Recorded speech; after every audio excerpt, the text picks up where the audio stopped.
The NBA playoffs just started. Well, we can safely eliminate one team already. Congratulations to the Orlando Magic. They have played their hearts out this season and made the playoffs as a 5 seed, which is their best placement since the 2009-2010 NBA season. That team actually had a lot of similarities when compared to this team. For example, that old Magic team was led by number 1 overall pick Dwight Howard, while this Magic team is led by number 1 overall pick Paolo Banchero. Additionally, that team had a lot of size with Brandon Bass, Marcin Gortat, Ryan Anderson, Rashard Lewis. This team, of course, also likes to play big with Franz Wagner, John Isaac, Wendell Carter Jr., Mo Wagner.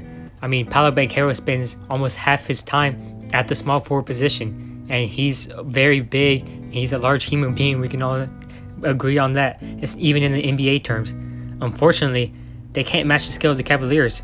I would have liked to make postseason predictions sooner, as the Magic aren't as good as they have been and don't stand a chance against the Cavaliers. First of all, Wendell Carter Jr. isn't 100%. He was the starting center most of the year until he suffered a back injury April 12th. Since then, the Magic have been starting John Isaac, and nothing against him. He's another player with a crazy long wingspan and a great defender, but the Magic need the offense that Carter Jr. adds. Yes, I know he's only scored 11 points per game this season, but the spacing of the Magic suffers with Isaac on the court, as he's not a respectable 3-point shooter. Carter allows Paolo to dribble from the elbow or from the 3-point line and take his lengthy strides to the rim, which looks clumsy, but that's how he plays. With Isaac, the offensive rating speaks for itself. Defensively, yeah, he's comparable to Carter like I said earlier, but their offense is just lacking so much when he plays, as he makes it so much easier to prioritize Franz and Paolo. And yeah, that's why it's better to have John Isaac to come off the bench, so that way he doesn't share those minutes with these other players, as their guard depth isn't really all that. And that's why I say, I want to say it's not even his fault really. If Jalen Suggs could actually score, or if Gary Harris had any scoring ability outside of catching and shooting, the Magic wouldn't have the issues they do now.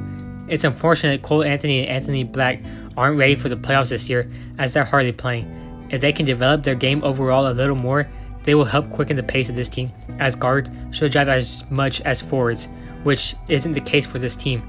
But the Magic are running this unorthodox style where Franz and Paolo play point guard a lot of times, and I think they will be better if they could be more traditional front court players.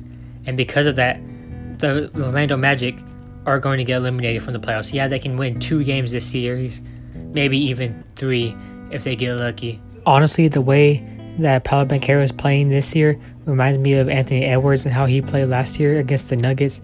Yeah, both first-round exits, but they're leaving their heart out on the court, giving it their all, and the Magic, they have a bright future ahead of them, but have a lot of growing to do. That's the bottom line. Thank you for watching. See you tomorrow.